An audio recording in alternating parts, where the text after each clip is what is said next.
Well, that's just aces. Isn't that something?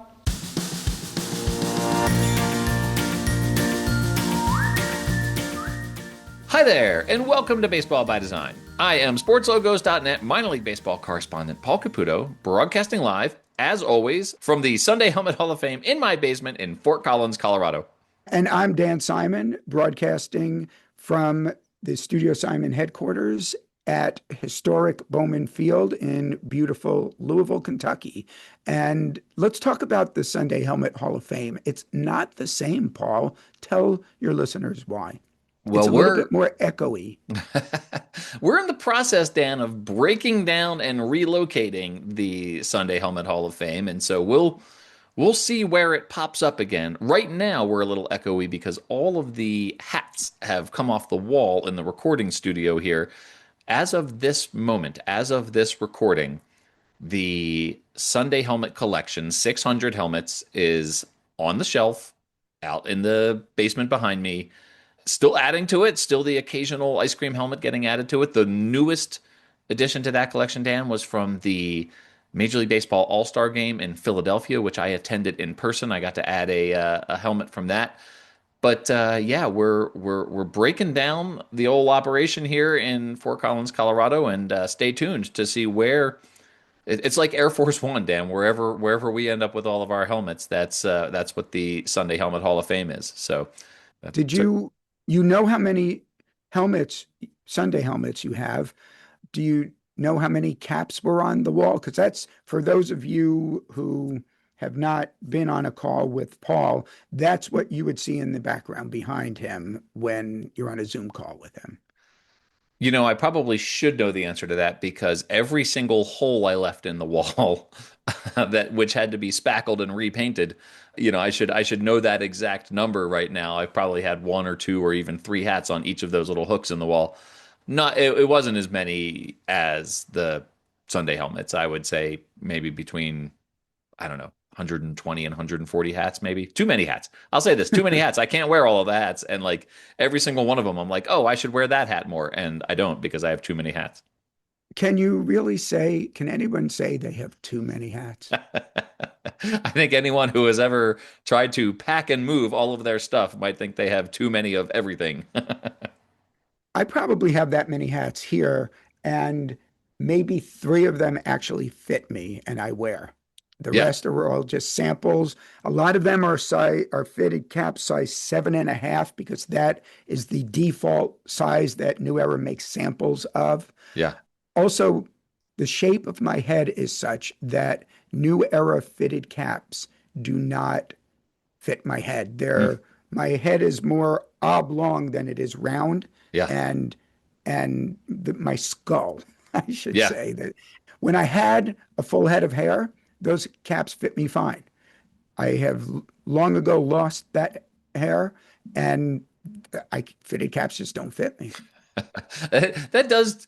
I do have hats that like are more comfortable depending on how recently I have had a haircut, right? Like there are some hats that if my hair is a little bit longer, they don't fit as well. But I tend to get like five or six hats that I'll wear in a rotation and then I'll swap them out a little bit. And then there are some hats that I'll take out of the rotation for a little bit and then I miss them and I got to go get them.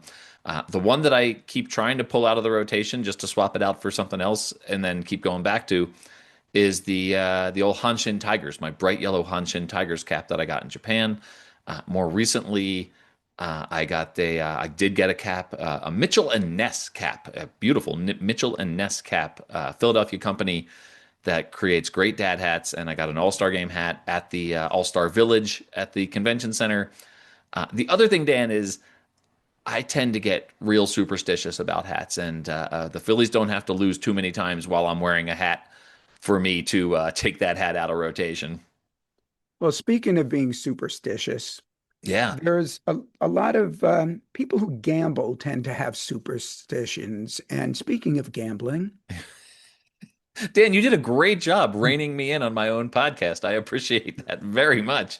The Reno Aces are a team that we've actually covered on the Baseball by Design podcast. That was way back, Dan, before we were even doing the Studio Simon Stumpers. The Reno Aces we did on episode 9, February 1, 2022. So it's been a little while. They've had some updates to their branding, and it's been been a little while. And so they have some new alternate identities that we're talking about, but just in general, Reno, a gambling town, and obviously, that's an interesting line of conversation for a baseball brand. And so we are going to talk about the Reno Aces and some of their alternate identities. Reno is sort of Nevada's other city, right? Like, I mean, obviously there's Las Vegas, and then there is some stark desert landscape, and then you've got Reno. Reno is an interesting place, and the Aces is an interesting brand. So this will be a fun conversation. And we got Blake O'Brien from the team. But I asked you, Dan, last week whether you were a golfer when we were talking about the Augusta Green Jackets. Are you a gambler? Do you frequent the blackjack tables, the craps tables, the slots, any of those things? We actually talked about this on, I think, a recent episode because Oh, you talked about going with your, I think, your baseball palooza friends, and you would occasionally go to Las Vegas. And you mentioned that you were not a big gambler, but you would go there and play. I think you even said specifically you're good for like 2 days in Las Vegas before you right. kind of get gambled out but you like to play, I believe it was blackjack. Yeah. Me, no, I don't like to gamble at all. I work too hard for my money. I don't like to give it away. But though I've never been to Reno, never gambled there, I do have a connection to Reno. Let me tell you what that connection is because I think you'll enjoy this. Okay. When my son Cooper, named after the Baseball Hall of Fame in Cooperstown, we got a call from it was either his kindergarten or first grade teacher with a concern. Mm. And what the concern was the teacher had asked all the students in some written thing they needed to do, what is something bad that you should not do? So that was if that wasn't the exact words of the question, it was Yeah. something along those lines. Your Honor, And this is leading the witness here, though. My goodness. and and the thing he wrote down was he wrote to shoot a man just to watch him die. And the teacher was very concerned about that. But when we heard that was what he wrote, we just burst out laughing because the reason for that was when my kids were little, they listened to music. I remember, a lot of the kids' music kind of things.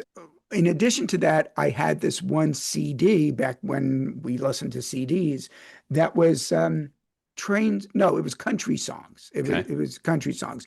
And one of the songs was a Johnny Cash song where he sings specifically about, I shot a man in Reno just to watch him die. I think it's the Folsom City Folsom Prison Blues. Folsom Prison Blues, I believe.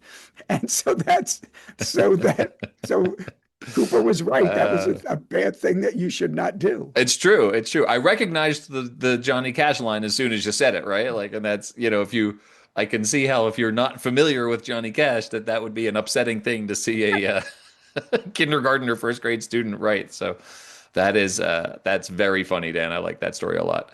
By the way, it was that Las Vegas 51s episode that we did back in June. That's probably when we were talking about gambling in Las Vegas. That would have been it, yes. And Nice. I was a little behind on my podcast listening for several reasons. And so I only just recently listened to it. It's And all that traveling that you're doing. yes, that was part of it. Speaking of traveling, I am going to travel back to my work here while you interview some front office people and designers, and then I'll be back for my studio assignment stumper. We've totally reversed roles here, Dan. You're keeping me on task with this. I appreciate it. Let's go talk to Blake O'Brien. Okay, I'll see you in a little bit.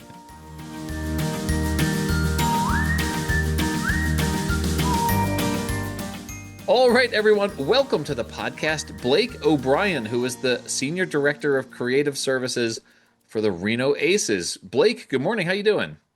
Good morning. I'm good, Paul. How are you? Thanks for having me on. Oh man, I'm fired up to be talking to you. This is, as we've mentioned already, we have done an episode on the Reno Aces on Baseball by Design.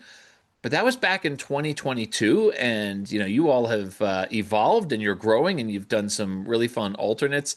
And so I want to get into those alternates, but I also want to touch on, for, our new listeners who have joined since 2022 and haven't listened to the entire back catalog yet.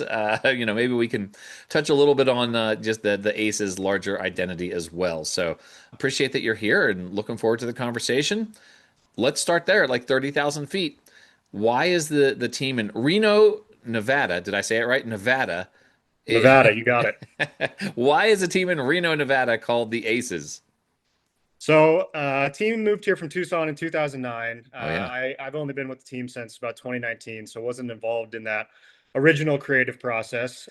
But very traditional name, relatively straightforward. Obviously, the gaming industry, in addition to the railroad and the gold rush, is one of the industries that put Reno on the map. I'm sitting here in our suite level now, just looking at the casinos that sort of backdrop the stadium in downtown Reno. So obviously ace card, whether you're talking poker, blackjack, a bit of a double entendre there with the ace pitcher on the actual baseball field. Not sure how much they actually thought about it at the time. One of the things I'm most thankful for as a designer is just that our entire name is 8 letters. So Reno Aces allows us Yeah. to be very legible, to cut down on some characters when it comes to copy and whatnot. So yeah, pretty straightforward, a bit more traditional than some of the other minor league brands across the league. We're recording this at a time when the Somerset Patriots in New Jersey are getting ready to take the field as the semi-quincentennials, and that's a name that has 19 letters in it.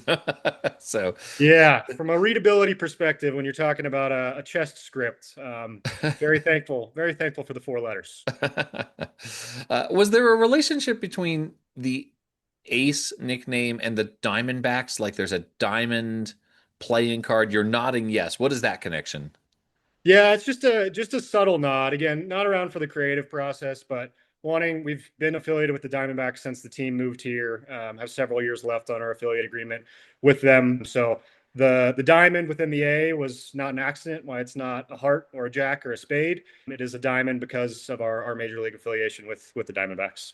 Well, that is a recap, as it were, of the Aces larger brand. But as I mentioned, I want to get into some of these alternate identities that you've been playing with, and in particular, the biggest little city alternate brand, and then also the historic Silver Sox alternate identity. Blake, I'm going to leave this to you. Do you want to start with biggest little city or Silver Sox? We can start with the biggest little city, just staying on the Aces traditional brand. All right.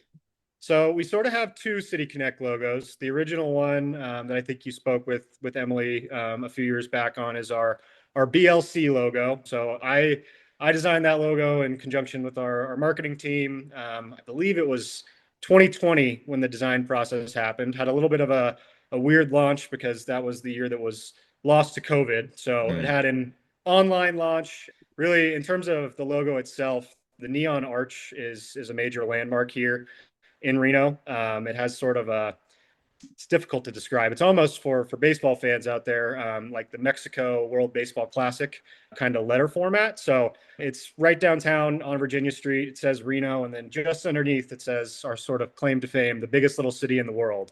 So we took that neon letter format, changed it from Reno to BLC to represent the biggest little city. And that ran for about 5 years. I was in our team shop, obviously, and then on the field, we wore it on Sundays. And actually, this year, we sort of revamped that sort of City Connect concept. So we have a new logo that we wear on Sundays. It is a poker chip with 4 cards behind it that are 775 with an ace card. So 775 is our local area code, and then obviously the ace card for the Aces. And then in the center of the poker chip is actually the Reno flag, which is a really cool and unique flag for a city, one that I don't think gets enough love in the imagery around the city. So wanted to incorporate that in the logo. So that's sort of our updated version of a City Connect cap. All right, you've touched on a bunch of things I want to ask you about with these two versions of your City Connect brand, the BLC, the biggest little city.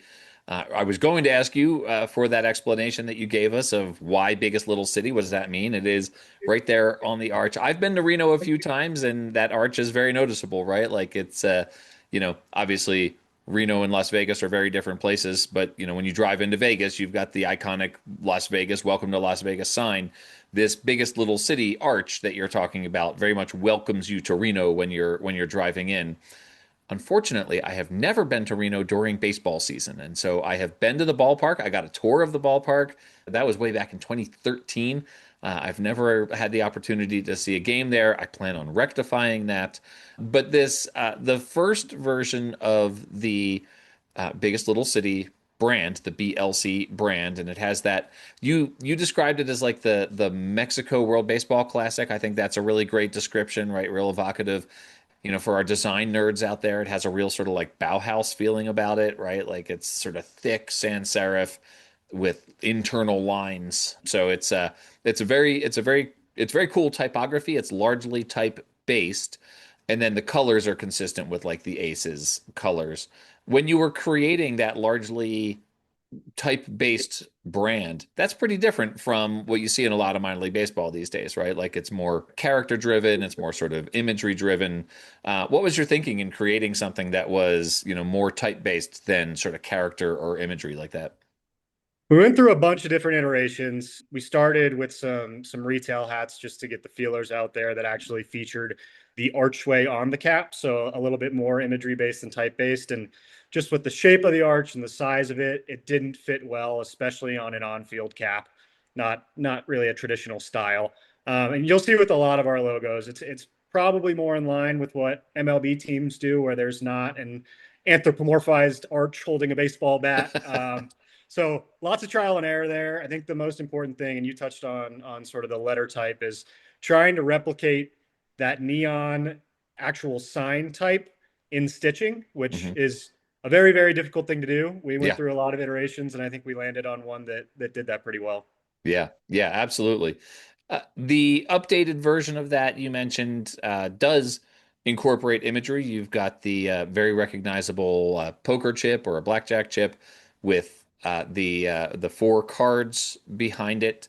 And you prompted me to look up this new flag from the city of Reno. I say new relatively in the grand scheme of things. It was adopted in 2018, and it's a terrific flag. I live in Colorado where we love our state flag, right? Like it's it's on everything. It's on dog collars, it's on beer mugs, it's they'll put that flag on anything. City flags, I can only think of a handful of city flags out there that are really iconic, like this one, right? I guess Chicago has a very distinctive city flag. What we'll get to some of the other imagery in this, but what was your thinking in incorporating that the new Reno city flag into that? I just think it's an underappreciated aspect of the city's branding. I designed a logo for the Downtown Reno Partnership, a local group around here that incorporated the city flag, and it also actually incorporated, trying to remember the year, probably the arch from the 1980s or so, Okay. the old Reno arch. Yeah. And when I was doing that, I sort of fell in love with the flag, and people know it, but it's not really shown off around the city. So we wanted to incorporate 775 somehow. We were messing around with a bunch of other gaming imagery that would fit well with the cards. And then in the center of that poker chip, I said, hey, that circle in the center of the Reno flag fits perfectly. So let's mess with it. Again, a bunch of different iterations there. There was some where it was flat, where you're looking directly at the flag, and then eventually landed on this one where the poker chip almost looks like it's flipping in the air. So you've mentioned 775. Obviously, that's an area code. Some minor league teams will incorporate their area code quite prominently into a logo. This is a little bit understated. I'm wondering if people, maybe even people from there, didn't get that right away. If 775 ace, it is for the record, it's a seven of diamonds, a seven of clubs, a five of hearts, and the ace of spades. Not much of a poker hand, right? Like you got a pair of sevens there. So have people wondered, why those cards without realizing what the 775 was? I think Reno natives get it, just like it's happening in a lot of areas, but using that area code to reference, your local area, I think is becoming more and more popular. Obviously, more popular in some areas than others. My only regret with that, you're right, not much of a poker hand, pretty decent blackjack hand. Yeah. I wish we would have added, in hindsight, one more ace so that it actually ended up at 21 instead of Yeah. 20. 5 cards was just a little too much. Yeah.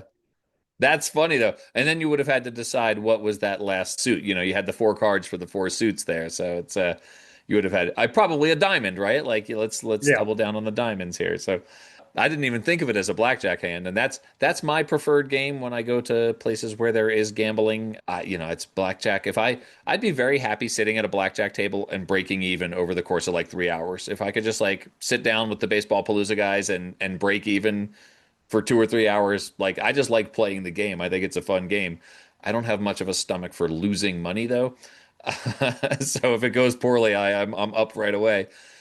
That does bring me to this question though. You know, it's a more serious question of baseball for many years really tried to put as much distance as it could between itself and gambling. That obviously has changed in recent years with, DraftKings sponsorships and that sort of thing. I know that the Aviators have done a couple of alternate identities that involve gaming and gambling, and even one I think that was just called The Gamblers or The Villains. So, was there any conversation? I know you're in Reno. You're in a place where gaming is a big part of the local industry. Was there a conversation about, whether or not, minor league baseball or major league baseball would be okay with you featuring gambling as prominently as it is featured on this cap? It was definitely an internal conversation, and definitely a fine line. I think the major dividing factor there for some of the stuff that Vegas has done and, our Aces identity as a whole is differentiating the, casino table games versus sports gambling in Hmm. general. I think that's a pretty clear delineation that we have made and that we need to make. And I guess my opinion on it overall is that, unless we are the Reno Aces, unless we're going to contemplate an entire rebrand as the team of a whole, it's not really something we can run from. And to your point, it is a part of this community. There's a lot more to this community than just gaming. I don't want to make it sound like it's just a casino town by any means, but it's a part of who we are. Like I said, the stadium is backdrop by the casinos right there. So definitely a conversation that we had, but I think we landed in a safe spot. Yeah, I agree with that, and I haven't heard otherwise anywhere, right? Like I haven't heard like, how dare they have a poker chip? It's a blackjack. Sure. In my mind, it's a blackjack chip. I'm going to say that. Well, okay. So you mentioned there's other things going on in Reno. Obviously, it's a beautiful natural area. Northern Nevada is really starkly beautiful, right? Like there's a lot going on, and one of the things is the old silver mining culture that was there, and one of the teams that existed prior to the Reno Aces being there was, of course, this Silver Sox, the Reno Silver Sox from 1947 to 1992, off and on. You guys reprised that identity. It's an alternate identity back in 2023 that was under your watch. Interesting from a design standpoint because you have to make that sort of contemporary with all the different platforms that it exists in. But let's start larger than that. What went into the decision to reprise that old Silver Sox brand? That was at a time when we were participating in the COPA program, but we didn't have any other alternate identities, and we were sort of throwing stuff at the wall. What's a cool food alternate identity that could resonate with Reno, and looking at all these ideas, and kind of just landed back on, well, there was a team here that was here from periods of 1947 all the way to 1992. If you're from Reno, if you grew up in Reno, you remember going to games. Their old stadium was just about 10 minutes away from the ballpark that we play at now. So there's a lot of memories there. There's a lot of love there for that brand. And so as opposed to, it was easy as a designer, as opposed to coming up with something new, we decided, let's tap into our history.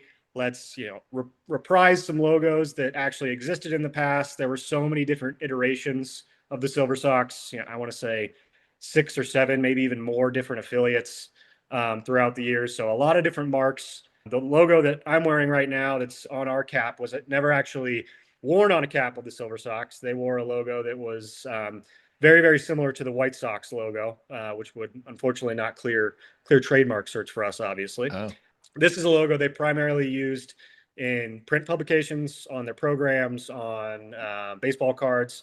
Probably a difficult logo to stitch back at that time as well, but it's a really cool logo. It's, sort of a desert silver miner riding his donkey through the desert, carrying a baseball bat. So really unique logo, very different from a lot of the other alternate identities throughout minor league baseball. And then being able to incorporate the metallic silver on the jerseys as well is always a hit with fans. The one that you're wearing now is, as you were pointing out, it's a more sort of detailed illustration. I called it when I wrote about it for sportslogos.net back in 2023. I referred to it as the Desert Jackass Primary. And I'm wondering, did I get that language from you guys or did I make up Desert Jackass? Nope, you got that language from us. That's Okay, spot good. on. It is the Desert Jackass. It's, you mentioned, because there were a lot of iterations of this team and they played over the course of many years, including, prior to the digital age, right? Like, so, bringing these things into the modern age, I'm sure was something of a challenge.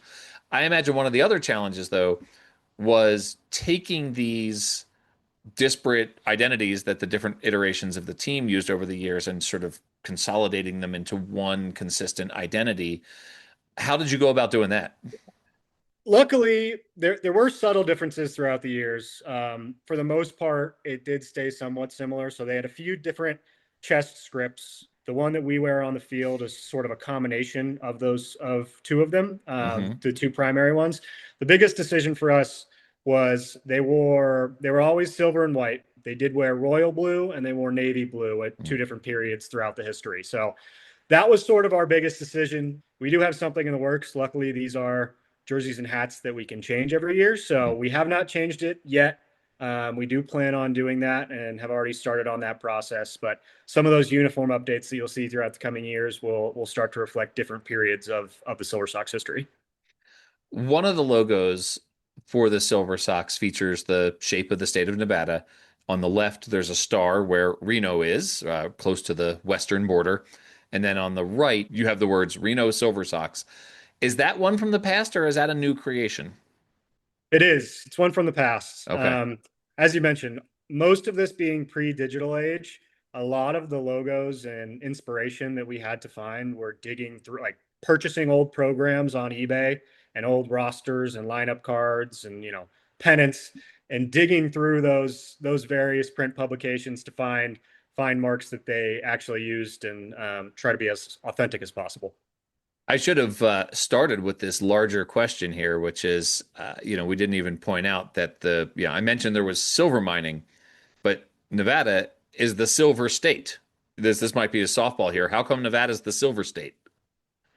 Just for that reason, all the silver mining here. I mean, Reno, I mentioned gaming earlier, but what really put Reno on the map was the gold and silver rush in the 1800s. It was a major railroad stop on the way to California. So that's sort of the initial infrastructure of Reno, and that's where that Silver State moniker comes from.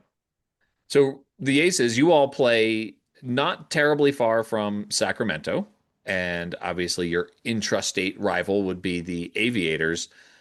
Sacramento's probably closer than Las Vegas is, I would think, probably by quite a bit. Who's your biggest rival? It's tough. I would probably say Sacramento. Sacramento's about 2 hours away from here. Vegas, I want to say, is close to 8 hours. It's a plane flight as opposed to a drive, if that puts it in perspective. Yeah. Interesting here. We're very close to the Bay Area, which not many people think about when you hear Reno, Nevada. So a lot of our fans are Giants fans, which is obviously the Sacramento River Cats affiliate. So Yeah.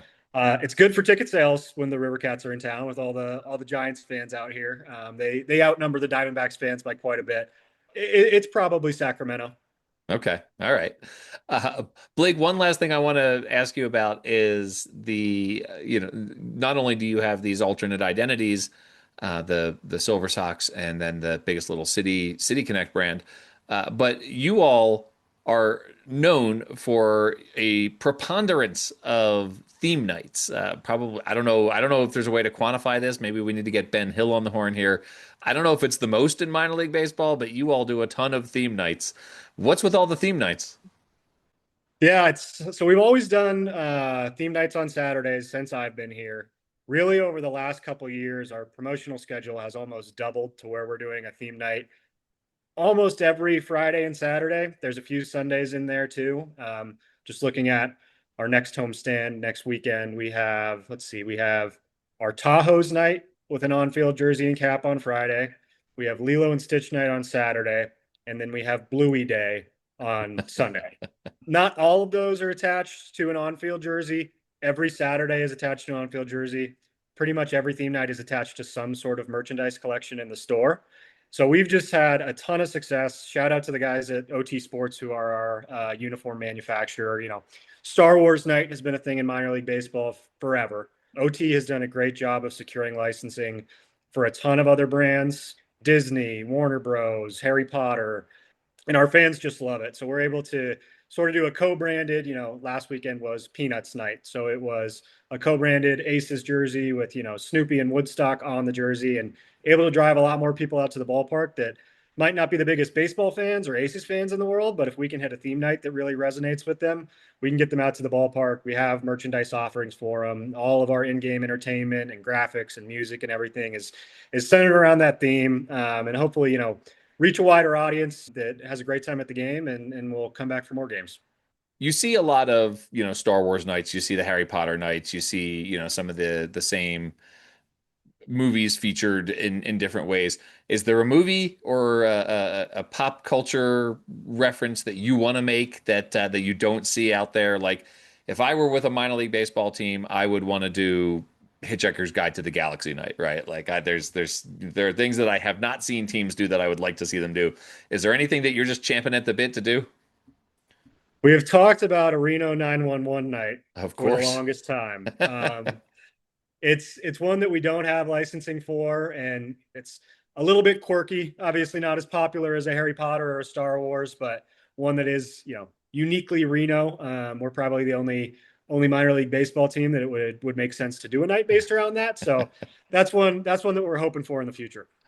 Would be pretty hard for the players to slide in those super short shorts, though, I think. Yeah, shorts and cowboy boots.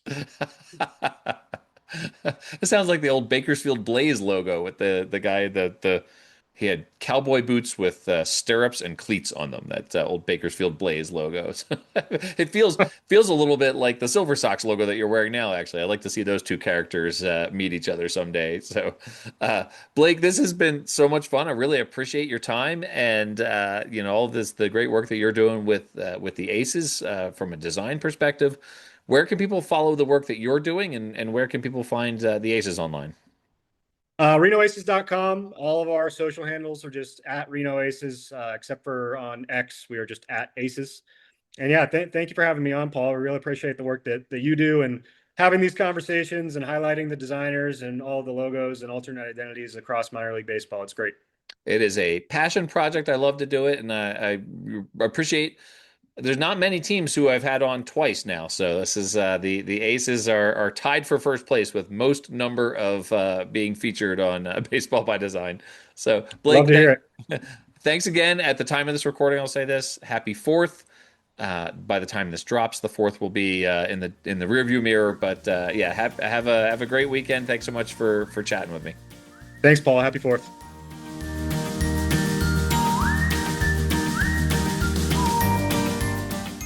All right, everyone, welcome back. Dan is impatiently waiting to move us along on this episode here, so we got to get to a Studio Simon stumper. Dan Simon of Studio Simon in Louisville, Kentucky, with his weekly trivia question this week around maybe what the book says about doubling down on 11, regardless of what the dealer is showing, maybe what you do with a pair of eights in blackjack. Maybe about strategies for red versus black versus 0 or double 0 on the roulette wheel. Can't wait to hear what we're going to talk about. Well, it will have nothing to do with gambling. So let's get into this. Okay, the team that immediately predated the Aces in Reno was the Reno Silver Sox. I don't know if you talked about that at all. We did. That's one of the okay. alternate identities that they've reprised, one of the historic identities. Well, the Silver Sox existed on and off, but mainly on from 1947 to 1992. But then in 2024, some people would say 2024, the Aces revived the Silver Sox name and logos as a throwback identity and dressed as the Silver Sox for Thursday home games. But prior to that, The Silver Sox were previously revived, or shall we say resurrected, and played in Reno from 2006 to 2008 as an independent minor league baseball team. So our studio Simon Stumper today asks, in which independent minor league did that incarnation of the Silver Sox play? Was it the Northern League, the Western League, or the Golden Baseball League? Boy, that's a good question, Dan. I like this one. I remember when that team came out, and I remember that it was independent. Now, normally when I discount one right away, that's the answer. But I did in my head discount the Northern League. And so it's either the Western League or the Golden Baseball League. And even though they were the Silver Sox, Golden Baseball League, because in my head, this is a league that is not around anymore. But I don't know if that's the case or not. So I am on very shaky footing as I go to answer this question, Dan. I do not base this answer on actual knowledge or even like a strong inclination, but it feels to me like the Golden Baseball League is the correct answer. Okay, if I were to tell you that I created that identity, would that help you either change your answer or be more certain that the Golden Baseball League is the correct answer? I feel like it should because I feel like we've talked about leagues where you did a lot of work within those leagues, and I think maybe the Golden Baseball League is one of those. So if you had given me that bit of information, it might have reaffirmed that choice for me. Okay. Either way, you are correct. Sweet. It is the Golden Baseball League. We have talked about this.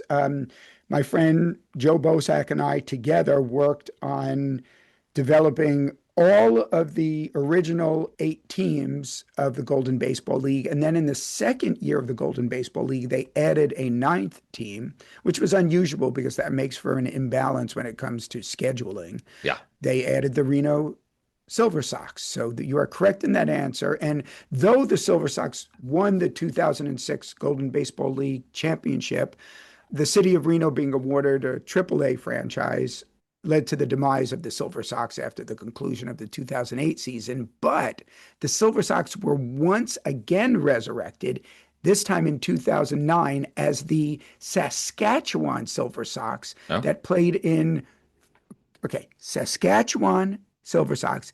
Where did they play?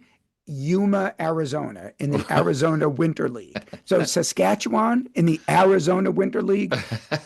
And this was apparently because of all the Saskatchewan snowbirds wintering in Yuma. Go figure. It still doesn't make sense. I get to it. name them the Saskatchewan Silver Sox in Yuma. And they were the Silver Sox, not in Reno. So there's a brand identity that just made very loose. This is a little bit like the brand new Women's Professional Baseball League, which has teams playing for San Francisco, Los Angeles, Boston, and New York. All of the games are in Springfield, Illinois, which may be equidistant from all of those cities, but that's the Saskatchewan Silver Sox playing in Yuma feels a little bit like that to me. Yep. It's also kind of like some of the teams in the Banana Ball League. Like you have the Texas Tailgaters, but they don't have a specific home in Texas, and they play in cities all over the United States. So the Savannah Bananas, they genuinely have a home stadium. Other teams, the Party Animals and the Firefighters, don't have a geographic designation.